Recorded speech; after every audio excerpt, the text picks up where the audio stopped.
On commence la review du chapitre du coup 149 de Eden Zero, qui est l'un des meilleurs chapitres de la série.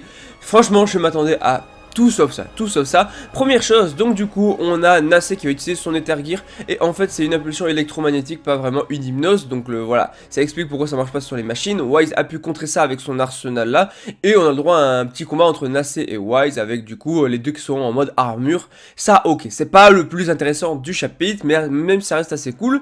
Mais surtout, on a Lyra qui va arriver, qui va prendre Rebecca, et qui va lui faire quelque chose, et qui va lui faire un truc vraiment violent, parce que on a quoi? On a Rebecca qui s'évanouit suite au pouvoir de l'hypnose quand elle l'a rompu, du coup Lyra.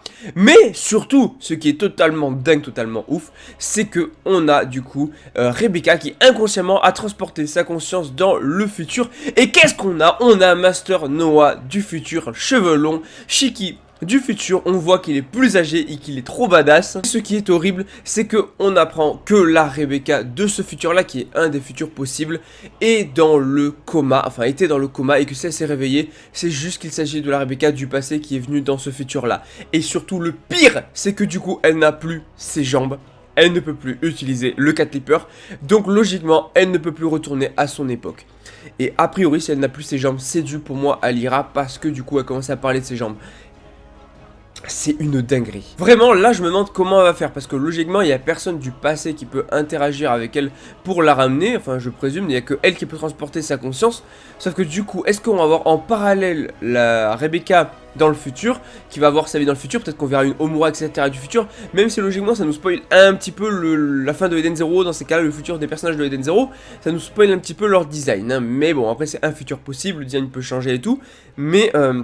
est-ce qu'on va avoir Rebecca qui va agir de ce côté-là, et d'un autre côté, est-ce qu'on va être du côté de la planète Nero 66?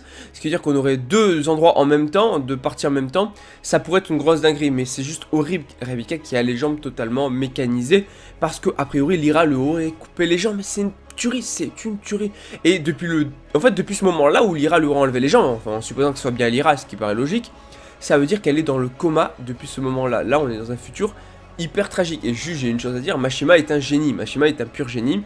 C'est un chef-d'œuvre, Eden Zero est un chef-d'œuvre, vraiment, chaque chapitre est excellent, c'est une dinguerie. Mashima a un scénario parfaitement maîtrisé et qui envoie du très lourd en fait. Franchement, j'ai rien à dire, le chapitre est un parfait, sur 20, 20 sur 20, voilà, rien à redire. Le chapitre est très bon, en soi, voilà, comme j'ai dit, pas grand chose à dire sur le combat Nas contre Wise, on va partir sur, ça sera dans le prochain chapitre, en fait, c'est le titre même du prochain chapitre. Mais par contre, vraiment, la partie Lyra et surtout Voyage dans le temps de Rebecca est juste une masterclass à elle toute seule. Donc du coup, n'hésitez pas à liker la vidéo si jamais elle vous plaît, abonnez-vous si vous aimez Eden Zero, cette chaîne est faite pour vous. Dites-moi en commentaire votre avis sur le chapitre, et moi je vous dis à la prochaine, allez, ciao tout le monde.